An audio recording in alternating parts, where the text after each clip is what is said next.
ఇచ్చేసినటువంటి గౌరవనీయులు revenue and housing శాఖ మంత్రులు సోదరుడు పొంగులేటి శ్రీనివాస్ రెడ్డి గారికి, సభాధ్యక్షుడు స్థానిక కలెక్టర్ వెంకటేష్ దోత్రి గారికి, స్థానిక ఎమ్మెల్యే సిరిపూర్ నియోజకవర్గంలో ఉన్నారు.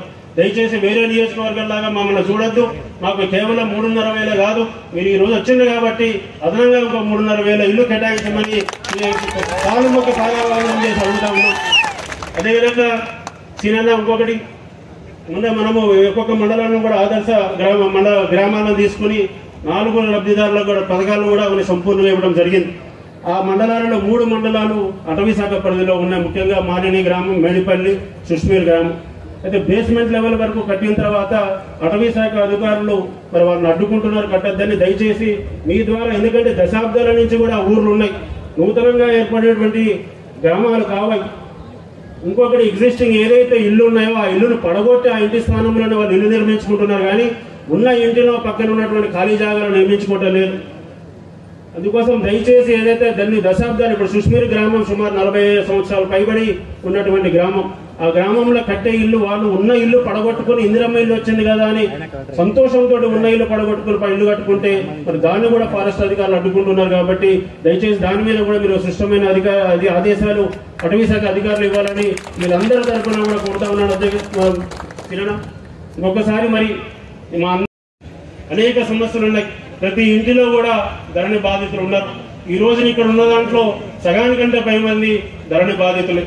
మరి వీటన్నిటిని కూడా పరిష్కరించే విధంగా కూడా ఈ రోజున భూభారతి చట్టం తీసుకురావడం జరిగింది. గతంలో ధరణి మన ఒక్కరికే కాదు, అధికారులకు కూడా అధికారాలు పెట్టబెట్టలేదు. మనకంటే ఎక్కువగా అధికారులకు స్వేచ్ఛనివ్వలేదు. అధికారులకు ఏదైనా సమస్య వస్తే ఏ విధంగా పరిష్కరించాలో ఆ రోజున ధరణి చట్టంలో కూడా లేకుండా జరిగింది.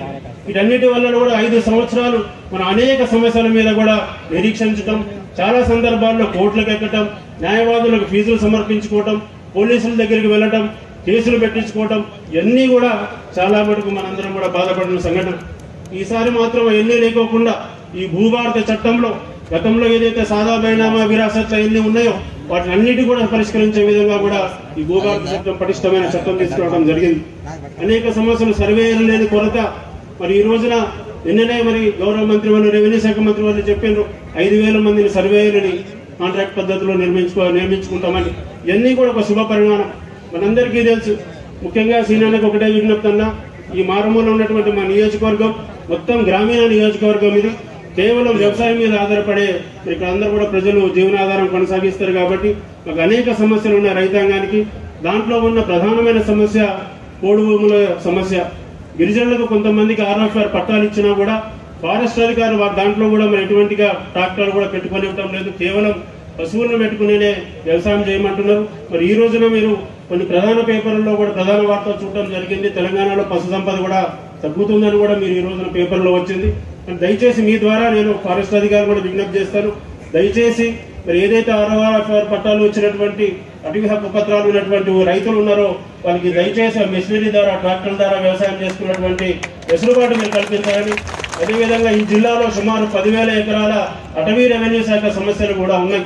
దానికి ఈ మధ్యన కలెక్టర్ గారు పెద్ద చొరవ తీసుకుని ఒక DGPS యంత్రం 11 లక్షల రూపాయలు పెట్టి కూడా తీసుకోవడం జరిగింది. దాంతో కొంచెం సర్వే కూడా తొందరగా అవుతాయి.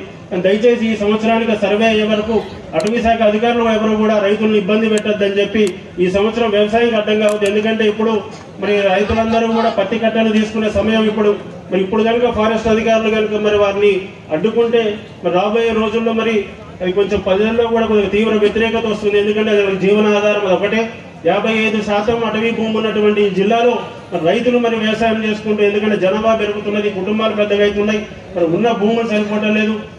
అందుకోసం గతం దశాబ్దాల నుంచి కూడా వాళ్ళు మరి అటవీ భూముల్ని మరి వ్యవసాయం చేసుకుంటున్నారు. దయచేసి అనేక గ్రామాలు, ముఖ్యంగా దిండా గ్రామం కానీ, జైహింద్పూర్ కానీ, కొండపల్లి కానీ, ఇటువంటి చీలపల్లి కానీ, ఇటువంటి అనేక గ్రామాల్లో కూడా వాళ్ళు రైతులకి ట్రాక్టర్లు పెట్టుకోకుండా అడ్డుకుంటున్నారు. దయచేసి మీ ద్వారా విజ్ఞప్తి చేస్తున్నాం. ఈ రోజున మా జిల్లా ఇన్ఛార్జ్ మంత్రి సీతక్క గారు వచ్చారు, మీరు వచ్చారు.